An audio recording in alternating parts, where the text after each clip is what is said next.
जय। श्री कृष्ण कन्हैया लाल की जय। श्री कार्तिक महात्म कथा पुराण की जय। तीसरा अध्याय।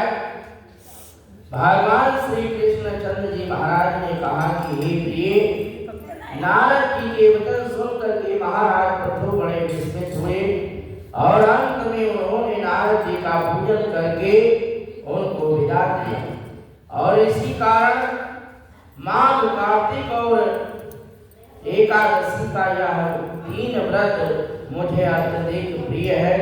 और वनस्पतियों में तुलसी, महीनों में कार्तिक, तिथियों में एकादशी और क्षेत्रों में श्री द्वारिका जी मुझे बहुत प्रिय है। जो प्राणी जितेंद्र किए होकर के इनका सेवन करता है वह यज्ञ करने वाले प्राणियों से भी मुझे अधिक प्रिय होता।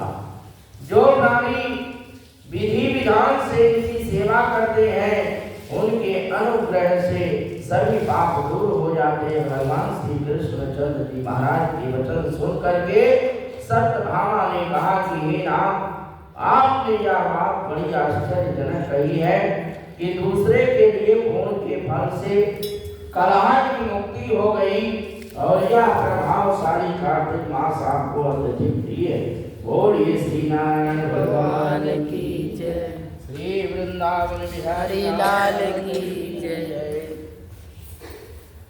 कि जिसे पतिद्रोह का पाप केवल स्नान के पुण्य से हो नष्ट हो गया है और दूसरे प्राणी द्वारा किया हुआ पुण्य उसके देने से कैसे मिल जाता, या आप मुझे बताइए। इस पर श्री भगवान कृष्ण जी ने कहा कि बिना किया हुआ पुण्य और पाप जिस कर्म द्वारा मिलता है सो सुनिए। सतयुग में देश, ग्राम तथा कुलों का दिया पुण्य या पाप मिलता था, किंतु कलयुग में केवल कर्ता को ही पाप या पुण्य भोगना पड़ेगा और सत्सर्ग ना करने पर भी यह व्यवस्था कही गई। और सत्सर्ग जैसे पाप व पुण्य दूसरे को कैसे मिलते हैं उसकी व्यवस्था भी सुनो। पढ़ना, यज्ञ कराना और एक साथ भोजन करने से पाप पुण्य का आधा फल मिलता है। एक आसन पर बैठने तथा एक सवारी चढ़ने से, श्वास के आने जाने से पुण्य व पाप का चौथा भाग प्राणी मात्र को मिलता है। स्पर्श करने, भोजन करने और दूसरे की स्तुति करने से पुण्य और पाप का 6वां भाग मिलता है। दर्शन करने और सुनने तथा ध्यान करने से मनुष्य को पुण्य और पाप का 10वां अंश मिलता है। दूसरे की निंदा, चुगली और धिक्कार करने से उसका 1वां भाग मिलता है। और पुण्य करने वाले मनुष्यों को जो कोई सेवा करता है वह सेवा का भाग लेता है और अपना पुण्य उसे देता है। स्त्री, नौकर और शिष्य के अतिरिक्त जो मनुष्य दूसरे से सेवा करवा करके आपको पैसा नहीं देता है तो वह सेवक उसके पुण्य का भागीदार होता है। पंक्ति में बैठे हुए भोजन करने वालों की पत्तल जो व्यक्ति लांघता है वह उसको जिसका की पत्तल उसने लांघी है अपने पुण्य का 6वां भाग देता है। स्नान तथा ध्यान आदि करते हुए मनुष्य से जो व्यक्ति बातचीत करता है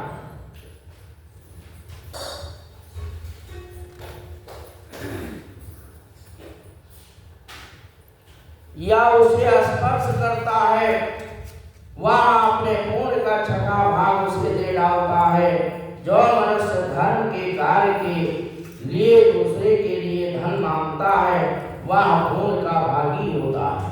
ठीक उसी प्रकार जिस प्रकार दान करने वाला पुण्य का भागी होता है, जो मनुष्य धर्म का उपदेश करता है पश्चात से श्रोता से याचना करता है वह अपने पुण्य का 6वां भाग उसे देता है। जो मनुष्य दूसरों का धन चुरा करके और उससे धन करता है वह चोरी के पाप का फल भोगता है और शीघ्र ही निर्धन हो जाता है और जितना धन चुराता है वह पुण्य का भागी होता है। बिना ऋण के उतरे जो मनुष्य मर जाते हैं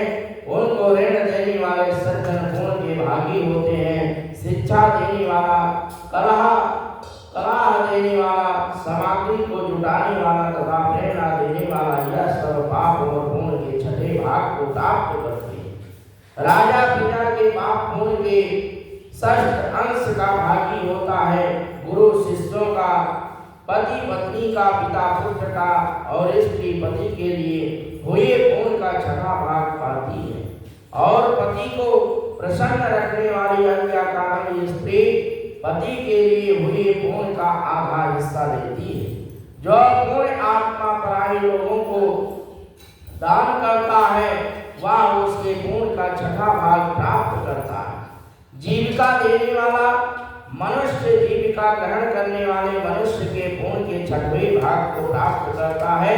इस प्रकार दूसरों के लिए हुए पुण्य अथवा पाप बिना देने के भी दूसरे को मिल सकते हैं, किंतु यह नियम जो कि मैंने बतलाए हैं कलयुग में लागू नहीं है। बोलिए श्री नारायण भगवान की जय।